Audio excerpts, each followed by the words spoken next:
تعالى في القرآن المجيد والفرقان الحميد. أعوذ بالله من الشيطان الرجيم. بسم الله الرحمن الرحيم.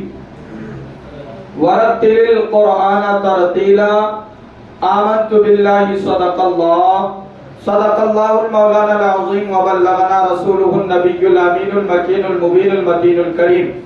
ونحن على ذلك لمن الشاهدين والشاكرين والذاكرين والحمد للہ رب العالمین. آئیے کچھ عرض و معروف سے قبل سننے اور سنانے سے پہلے ہم اور آپ مل کر اپنے آقا و مولا کی بارگاہ میں درود پاک کا ہدیہ نچھاور کریں اور ہمارے ساتھ مل کر پڑھیں. الصلاۃ والسلام علیک یا رسول اللہ. الصلاۃ والسلام علیک یا نبی اللہ. الصلاۃ والسلام علیک یا حبیب اللہ. وعلی آلک واصحابک یا نور اللہ صلی اللہ تعالی علیہ وسلم. حضرات محترم، کئی دن سے قرآن پاک کے بارے میں، قرآن پاک کے تعلق سے مسلسل ہم اس کی اہمیت و فضیلت سنتے آ رہے ہیں. اسی طرح آج بھی قرآن پاک کے تعلق سے ہماری گفتگو ہوں گی. آپ حضرات سے گزارش ہے کہ بغور سماعت فرمائیں. حضرات محترم، قرآن پاک اللہ تبارک و تعالی کا کلام ہے اور اللہ رب العزت کا کلام قرآن مجید کا ہمارے اوپر بہت سارے حقوق ہیں. ان حقوق میں سے اہم ترین حق اور پہلا حق یہ ہے کہ قرآن کو صحت الفاظی یعنی تلفظ کی ادائیگی کے ساتھ، قواعد و تجوید کے ساتھ قرآن پاک کی تلاوت کرنا یہ ہمارے اوپر حق ہے. ہمارے اوپر ضروری ہے کہ ہم اس چیز کا حق ادا کریں. اللہ تبارک و تعالی قرآن پاک میں ارشاد فرماتا ہے وَرَتَّلْنَاهُ تَرْتِيلًا، اور ہم نے اس قرآن کریم کو ترتیل کے ساتھ نازل فرمایا. اور سورہ مزمل میں اللہ رب العزت یہ بھی ارشاد فرماتا ہے کہ قرآن کو ترتیل کے ساتھ پڑھا کرو. اللہ رب العزت نے ہمیں قرآن پاک کو ترتیل کے ساتھ پڑھنے کا حکم فرمایا، تجوید کے ساتھ پڑھنے کا حکم فرمایا. مولا کائنات مشکل کشا حضرت علی کرم اللہ تعالی وجہ الکریم فرماتے ہیں کہ قرآن پاک کی تلاوت کا حق یہ ہے کہ اس کو صحت تلفظی کے ساتھ یعنی الفاظ کی ادائیگی کے ساتھ، تجوید کے ساتھ، قواعد کے ساتھ قرآن پاک کو پڑھنے سے اس کے حسنات یعنی قرآن کریم کی تلاوت کے انعامات اللہ رب العزت ہمیں عطا فرماتا ہے. اگر ہم نے قرآن کی صحیح تلاوت یعنی تجوید کا حق ادا نہیں کیا اور اس کے پڑھنے کے جو صحیح طریقے ہیں اگر ہم نے اس کے قواعد کا حق ادا نہیں کیا تو ہمیں اس کے پڑھنے کا ثواب نہیں بلکہ الٹا ہمیں گناہ ملے گا. یعنی قرآن کریم پڑھنے کے جو طریقے ہیں اس طریقے کے ساتھ ہمیں پڑھنا ہے. اب چونکہ قرآن کریم عربی لینگویج میں ہے اور ہم چونکہ ہندوستانی ہیں، ہماری زبان اردو ہے، تو اس میں بہت سارے فرق ہے. عربی لینگویج ہم عجمی ہیں تو ہمیں ادائیگی کے ساتھ قرآن پاک ویسے ہی نہیں پڑھ سکتے جب تک ہم قرآن کو صحیح طریقے سیکھے نہ. جب تک ہم سیکھیں گے نہیں قرآن کی صحیح ادائیگی کے ساتھ تلاوت نہیں کر سکتے. اس لیے کہ ہم اردو کے بول چال میں دال کو زوال بولتے، زا کو زوا کو سیم ادا کرتے، اسی طرح سا اور سین میں فرق نہیں کرتے، صاد اور سین میں اردو میں ہم فرق نہیں کرتے. تو اب جب ہم قرآن کی تلاوت اسی طرح کریں گے تو قرآن کے معنی میں غلطی آئیں گی، اور قرآن کے معنی میں اس کے ٹرانسلیٹ میں غلطی آئی تو پھر اللہ رب العزت جو فرمانا چاہتا ہے، ہمیں جو میسج دینا چاہتا ہے، اس کے ٹرانسلیٹ میں غلطی آئے گی تو ہم گنہگار ہوں گے. لہذا ہمارے اوپر ضروری ہے کہ ہم قرآن کریم کو پہلے سیکھیں. آپ کو بتا دوں کہ تجوید کی کتابوں میں لحن کے بارے میں آتا کہ لحن جلی اور لحن خفی، یعنی یہ جو دو غلطیاں ہیں یہ بہت بڑی غلطیاں ہیں. لحن جلی کہتے ہیں بڑی غلطی کو، جیسے انسان عام طور پر لوگ الحمدللہ رب العالمین کو کیسے پڑھتے؟ الحمدللہ رب العالمین. قل هو اللہ احد ہے تو کہتے قل اللہ اللہ الصمد لم یلد ولم یولد. اب اس کے جو صحیح طریقے ہیں لم یلد ولم یولد، مجہول اور معروف میں کوئی فرق نہیں پڑتے.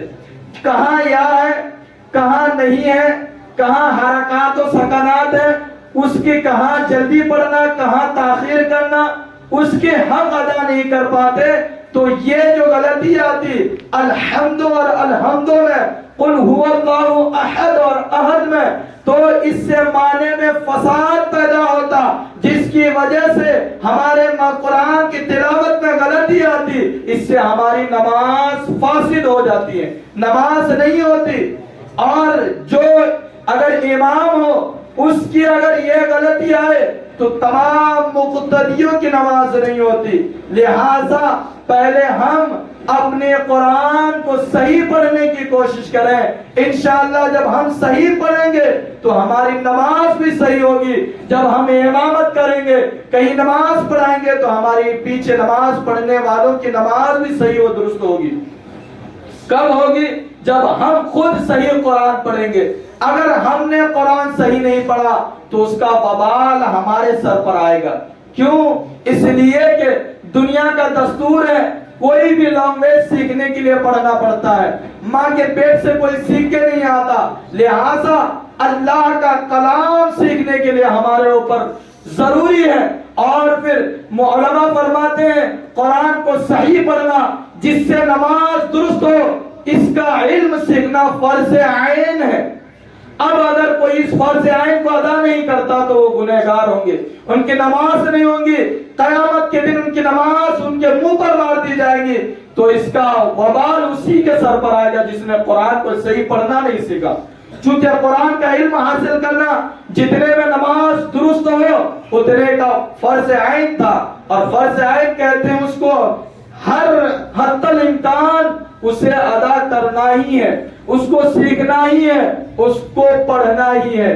اور پھر جو ہے قرآن کریم کی صحیح و درست تلاوت کرنا ہمارے اوپر لازم و ضروری ہے. حضرات محترم، جب ہم قرآن کی تلاوت صحیح کریں گے تو اللہ تبارک و تعالی اس کے انعامات، اس کے ثواب، اس کی نیکیاں ہمیں بے شمار عطا فرمائے گا. آپ بتاتا چلوں اللہ کے رسول صلی اللہ تعالی علیہ وسلم نے فرمایا کہ اے لوگوں قرآن پڑھا کرو، کیونکہ قیامت کے دن یہی قرآن تمہارے لیے شفاعت کا باعث بنے گا. یعنی قرآن کی تلاوت کرنے والے جو آج دنیا میں قرآن کی تلاوت کریں گے، قیامت کے دن قرآن آئے گا اور رب کی بارگاہ میں اس کی سفارش کرے گا، مولا اس نے میری تلاوت کی تھی، اس نے میرا حق ادا کیا تھا، آج تو اسے معاف عطا فرما. اور قرآن کی شفاعت، قرآن کی سفارش قبول کی جائیں گی. تو اگر ہم نے آج قرآن کی تلاوت کی تو کل قیامت کے دن ہمیں یہی تلاوت قرآن جنت میں لے کر جائے گی. حضرات محترم، اور پھر اللہ کے رسول صلی اللہ تعالی علیہ وسلم فرماتے ہیں کہ رات کو اٹھ کر قرآن کریم کی تلاوت کیا کرو اور رویا کرو. اگر رونا نہ آئے تو رونے جیسا بنایا کرو. اپنے اپنا حلیہ رونے جیسا کیا کرو۔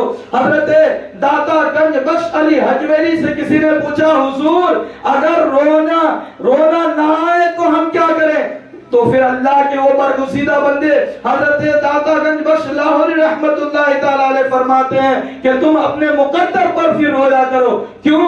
اس لیے کہ خدا کا قرآن پڑھ رہے ہو اور تمہیں رونا نہیں آ رہا۔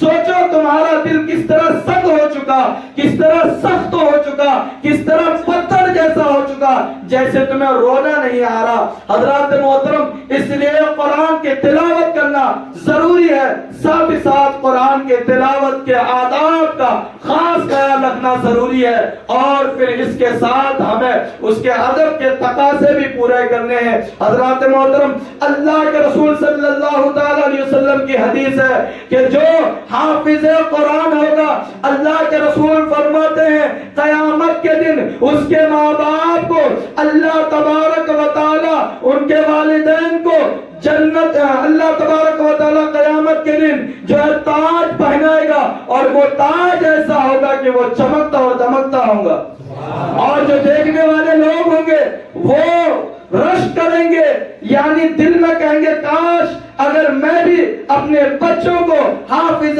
قرآن بناتا تو آج مجھے بھی اللہ تبارک و تعالی یہ انعامات عطا فرماتا، یہ تاج مجھے بھی پہناتا۔